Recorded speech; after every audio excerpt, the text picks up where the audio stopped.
لبيك اللهم لبيك لبيك لا شريك لك لبيك إن الحمد والنعمة لك والملك لا شريك لك۔ السلام علیکم ورحمۃ اللہ وبرکاتہ۔ آج انشاءاللہ ہم بات کریں گے کہ ایام تشریق کیا ہیں،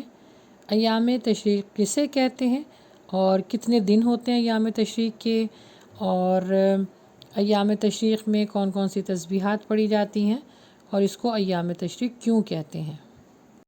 ایام تشریق سال میں 5 دن ایسے ہیں جن میں روزہ رکھنا حرام ہے، حرام کے درجے میں ہے روزہ رکھنا، اس میں ایام تشریق بھی ہیں۔ ایام تشریق کا مطلب ہوتا ہے، ایام کے مطلب ہوتا ہے دن، تشریق کا مطلب ہوتا ہے کھانے پینے کے دن، اور ایام تشریق کو ایام مینا بھی کہا جاتا ہے، کیونکہ اس میں حاجی ٹھہرتا ہے نا، تو اس میں جو ہے وہ کہا گیا ہے کہ حاجی جو ہے وہ روزہ نہیں رکھ سکتے، اور جتنے بھی لوگ ہیں جو حج کر بھی رہے ہوں نہیں بھی کر رہے ہوں تو ایام تشریق میں وہ بھی روزہ نہیں رکھیں گے، بلکہ اپنی قربانی کے گوشت کو خوب کھائیں گے پیئیں گے۔ تشریق کے اور بھی لغوی معنی یہ بنتے ہیں کہ سورج میں کسی چیز کو سکھانا، تو اس زمانے میں فریزر اور ڈی فریزر تو ہوا نہیں کرتے تھے، قربانی کا گوشت ہوتا تھا، اور وہاں پر اس زمانے میں تو اونٹ قربان ہوا کرتے تھے، تو وہ کیا کرتے تھے کہ جو گوشت ہوتا تھا نا اس کو وہ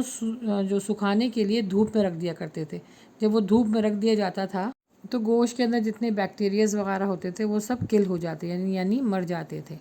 تو اس طرح وہ جب جو گوشت تھا وہ خشک ہو جاتا تھا تو اس کو پھر مہینوں چلاتے تھے، تو یہ طریقہ تھا اس زمانے میں ایام تشریق کو منانے کا۔ اور ایام تشریق ہوتے ہیں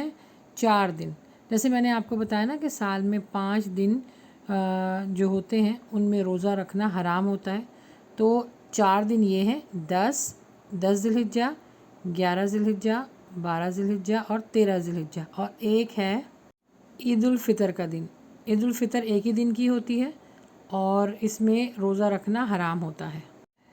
بلکہ ایک حدیث ہمیں ملتی ہے کہ اللہ کے نبی صلی اللہ علیہ وآلہ وسلم سے کہ کچھ صحابہ نے ایام تشریق میں روزہ رکھ لیا تھا، تو اللہ کے نبی صلی اللہ علیہ وسلم نے پانی منگوایا اور صحابہ کے سامنے پیا کہ یہ ایام تشریق ہیں، ان میں روزہ رکھنا حرام ہے، تو پھر ان صحابہ نے بھی پانی پی لیا تھا۔ تو حاجی کوئی سا بھی روزہ نہیں رکھ سکتے، روزہ ان لوگوں کے لیے ہے جو حج نہیں کر رہے ہوتے، جیسے 9 ذی الحجہ کا روزہ۔ اور ایام تشریق کی جو تسبیحات ہیں وہ ہے تسبیح، لا الہ الا اللہ، تحلیل، تحمید، تکبیر، چلتے پھرتے اللہ سبحانہ و تعالیٰ کا ذکر بیان کیجئے، اس کا شکر ادا کیجئے، اور تکبیرات جو پڑھ رہے تھے 9 ذی الحجہ سے اس کا اہتمام کرتی رہیے، اور ساتھ ساتھ دعا کیجئے اللہم لک الحمد ولک الشکر۔ میں امید کرتی ہوں کہ اس عمل پر آپ لوگ انشاءاللہ بہت جلدی عمل پیرا ہوں گے، اور دوسروں کے ساتھ بھی اس ویڈیو کو ضرور شیئر کیجئے گا۔